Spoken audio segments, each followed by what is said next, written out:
I need to talk about the Sword Art Online Last Recollection Platinum. Welcome to a new series on the channel. I have appropriately named it Platinum Rewind. These are going to act as shorter videos in between the bigger uploads, and the idea is for me to just go absolute rapid pace and just take a general look back at what it's been like to unlock some of the Platinum trophies over the years. Having said that, that is the first and last time you're ever going to hear that kind of intro in these kinds of videos. Now you know the context, let's go. So I went for the Platinum trophy in Sword Art Online Last Recollection, and you'd think that I would have learned my lesson going through the hell that was Sword Art Online Alicization Platinum and 100%, but I didn't. So I'll be going over the journey and what it was like and if I think it was worth it. I mean, the short answer is no. If you value your sanity and treat your precious time with respect. Yeah, I've got no respect for my time. I'm an idiot. You know what I am?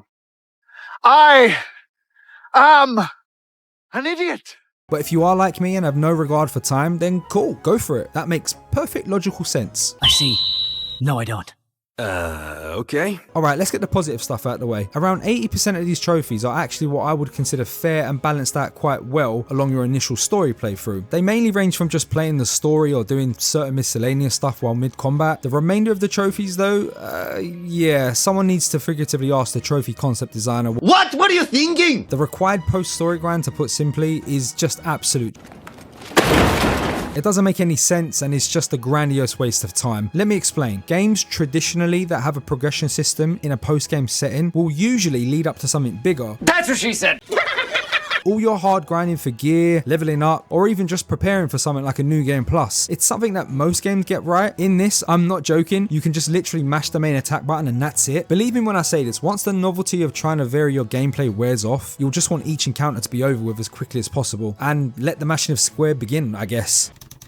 You shall not win! When I was grinding for vessels in the arena, something I'll go more in depth with in a bit, point being, it got so bad that I literally plugged in my Hori turbo controller and just set it to auto mash the living hell out of square, because regardless of whether I was actively participating or not, the time for the end result was always around the 45-minute to 1 hour mark, which was reflective of difficulty, but nonetheless that's how brain dead the overall experience was. So the main contenders for overstaying their welcome are pretty much everything you're seeing on screen right now. And would you look at that, how convenient, they're all ultra rare. I wonder why. It's because none of them bloody correlate with the natural progression of the story, and every enemy in this game has an absurd amount of HP, which makes you reluctant to freaking do anything. It's incredibly demotivating when you're trying to just clean shit up. I want to stress this, more HP does not equate to higher difficulty. It's just unnecessary padding, which looks great as a metric, I guess, on the dev's portfolio for their investors, but for the players, well, why should we give a fuck? You must give a fuck. Anyway, these remaining trophies are all very time consuming, specifically the at the top trophy, which is the only trophy I'm mainly going to be warning you about. I would keep a conscious eye on the gallery trophy though, as some of the content unlocked is related to having specific characters at certain affinity levels. Last thing you want is to get deep into the post game grind only to realise you haven't been using the right squad mates. So at the top trophy.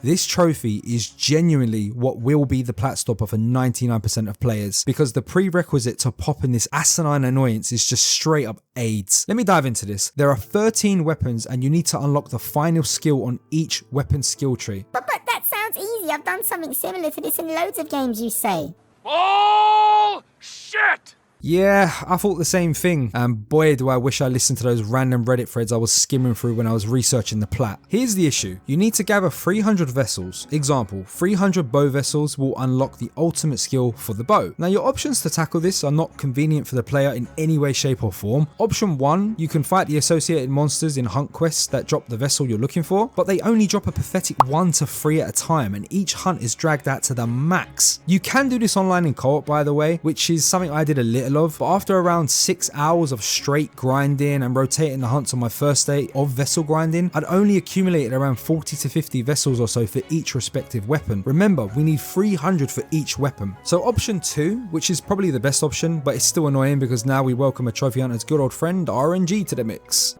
No! It can't be! No! No! And oh, how we love RNG, am I right? So if you finish the Adept 6 Beast battle in the arena, it will give you 30 random vessels for one weapon, and if you do the Expert variant, it will give you a whopping 120 vessels. But there's a caveat. An extra useless thing gets thrown into the completion drop pool. This item is called Hidden Thought Fragment, and they can easily be earned from raids. So now that's 2 layers of RNG you're technically battling. And because the arena is strictly a solo experience, as in you can't even bring your 3 AI squad mates with you, the Expert 6 Beast battle, for example's sake, can now take up to an hour sometimes. And if you get unlucky upon completion and the game gives you those useless fragments, well, that's an hour of wasted time and electricity. Yay, how fun. It doesn't stop there though. After you get the 300 vessels, you can't just unlock the skill in the menu like a normal game would do for you. Oh no, there's more grinding and padding that awaits for you. You have to go to this blue aura'd theme room, which personally gave me the same vibes as the Velvet room in the Persona series. You then have to interact with the respective weapons pedestal to hand in your 300 hard-earned vessels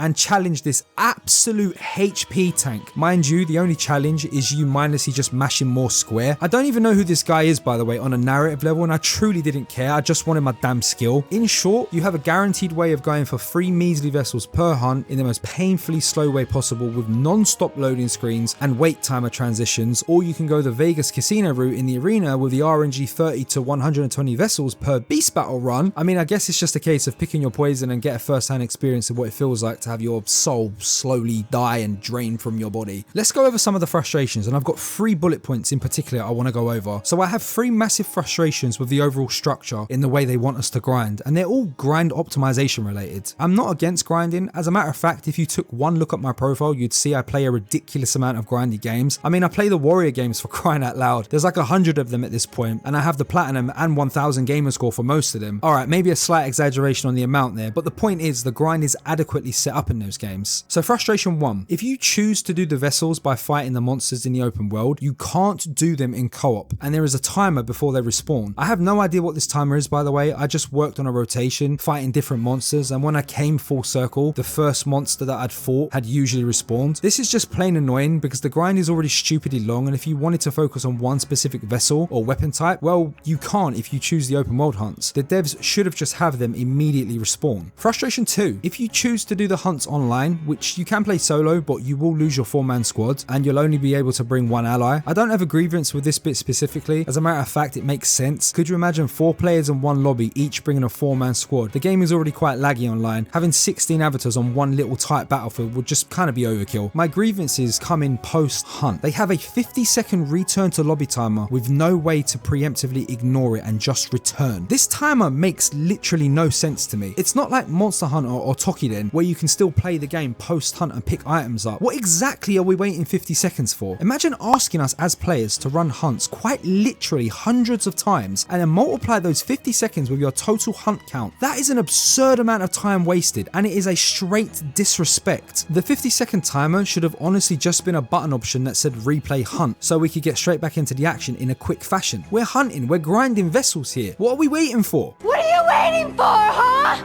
Alright, last frustration, frustration 3. Some hunts have you fight trash mobs before getting to the main monster in that hunt, but they give you nothing in return. If you outlevel them by only a few levels, they literally no longer hold any value or purpose. To top this off, you can't even one-shot them. I'm sorry, but in most games, when you severely overpower enemies with a combination of level and gear by a substantial amount, it's supposed to be a one-shot. Imagine mashing up the Elite Four in a Pokemon game with a level 100 Pokemon only to return to Route 1 in Pallet Town and you can't even one-shot a freaking Pidgey. The irony in that example I just gave you though is that Pidgey will at least give you a return of like 5 XP or something. Sure, you ain't gonna grow off that shit anytime soon, but it's still a return on interest if that makes sense. The point, if you haven't gathered, the trash mobs serve nobody. We're primarily here for the measly free vessels from the main monster. So trash mobs, Get out of my way.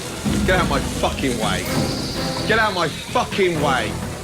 Get out of my way! Alright, this next bit is quite juicy and I think you're going to like this. For additional context, just to show how bad this trophy is, around the 105 hour mark, I started to clip my grinding sessions with the in-game timer on display, so anyone contemplating going for this platinum could see firsthand what they'd be in for. It's annoying because I was grinding before the 105 hour mark, so there are a few hours I don't have documented, but for those curious, I was done with all story content and side missions well into the 50 hours range, and the platinum was popped with the in-game timer showing 178 hours. How do the devs or whoever made this trophy conceptually think it is considered objectively okay to have one trophy take over double the length of the entire story and side content combined? What and more what? Alright, conclusion and disclaimer, because as I said at the beginning, very rapid pace. And that's the way it's supposed to be. It's not meant to make a lot of sense, it's just meant to be me going over platinum trophies I've earned in the past that destroyed my soul, and I just have something to say about them. I approach this entire video purely from the standpoint as an achievement or trophy hunter. If you like this game and had a really good time with it, genuinely no sarcasm on my end here, persona mode switched off. I'm sure a lot of you at this point were thinking, yo, he's kind of different in this video, he's going manic. But it's supposed to be that way. But yeah, that's all what games are about, and I'm happy for you. If you enjoyed it, good for you. Maybe I should actually take a leaf out of your book and not be so compulsive, but then again, I am a completionist at heart, and that's where I draw my fun from and feel the most fulfilled as a gamer and a person. If you're still wondering if you should plat Last Recollection after hearing everything I've had to say in this video, I guess all I have to say to that is congratulations, we can be idiots together. My broken, fragmented soul is telling me not to recommend this to you as it does require a certain level of masochism to get through. But then again, the competitive side of me is logically saying only go for this if you're trying to plat the entire Sword Art series as a badge of honor on your profile. And having said all of that, I hope you've enjoyed the first episode of Platinum Rewind,